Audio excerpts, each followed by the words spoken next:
Olá a todos, está começando o podcast com o tema Desastres Naturais. Meu nome é Mohamed, do curso de licenciatura em Matemática da Universidade Uninter.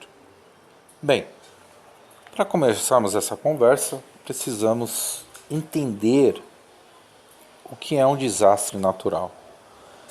Segundo o INPE, os desastres são conceituados como o resultado de eventos adversos que causam grandes impactos na sociedade.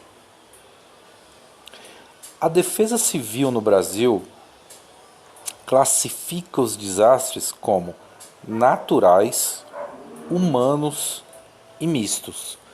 Basicamente, a diferença nessa conceituação está na participação direta ou não do homem.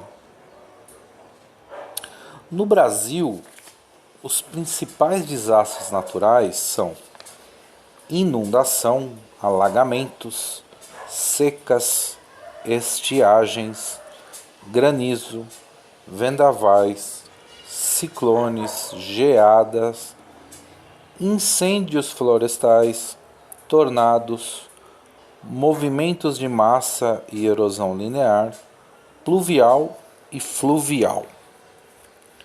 Mas o que mais ocorre com frequência ainda é os deslizamentos de terra.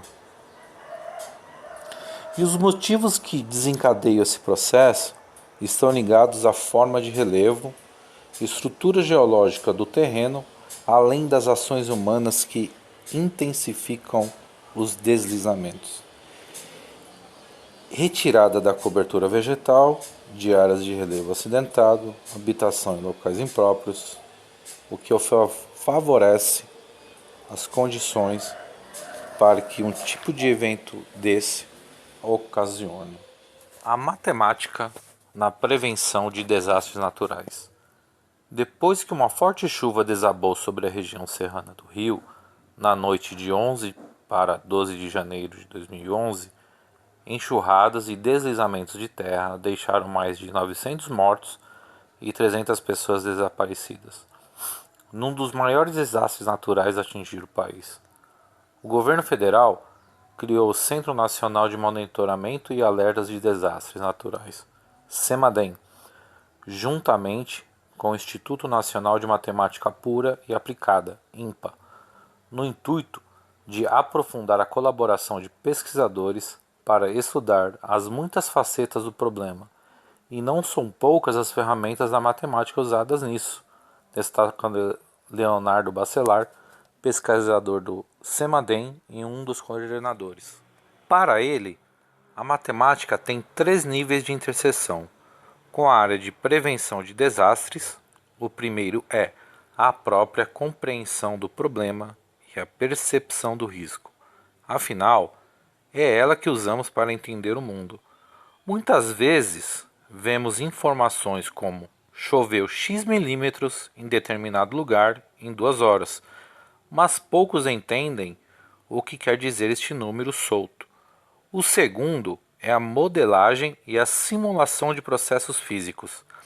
Aqui saímos de um lado mais educacional para a prática, a ciência da computação e a física. Vemos quais são os agentes deflagradores de um cenário, no caso do Brasil, basicamente fenômenos meteorológicos, com 2 ramificações bem definidas. Na hidrologia e na geodinâmica, isto é, enxurradas e inundações e deslizamentos de encostas, aqui deslizamentos são os desastres que mais matam e as inundações os mais frequentes. Por fim, a matemática é fundamental para estimar perdas e danos dos desastres e quanto um município, por exemplo, vai precisar para ser reconstruído. O desastre da região serrana foi um marco na gestão de riscos no Brasil. Sem dúvida, os estudos teóricos, as modelagens fazem toda a diferença na hora em que acontece um desastre. Buscamos que ele impacte o mínimo possível o sistema, o que se traduz na preservação de vidas, bens e propriedades. Esse conjunto de conhecimentos trabalha na direção de aumentar a resiliência de um sistema para diminuir seu risco. A missão do CEMADEM é tentar entender como os componentes de risco se ligam quando se desenha uma situação que se pode ser um desastre e emitir um alerta quanto a isso. O Brasil está começando nesta área.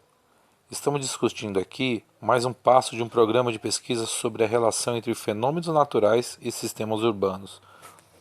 Por fim, como resume Haroldo de Campos Velho, pesquisador do Instituto Nacional de Pesquisas Espaciais, é fazer o máximo para que os danos de um desastre natural sejam mínimos. Desastres vão acontecer e as áreas de risco vão estar em risco. É por isso que precisamos ter planos de prevenção e ação, afirma. Essas áreas têm de estar preparadas a serem alertadas, disparando um protocolo de procedimentos para que tenhamos o menor impacto.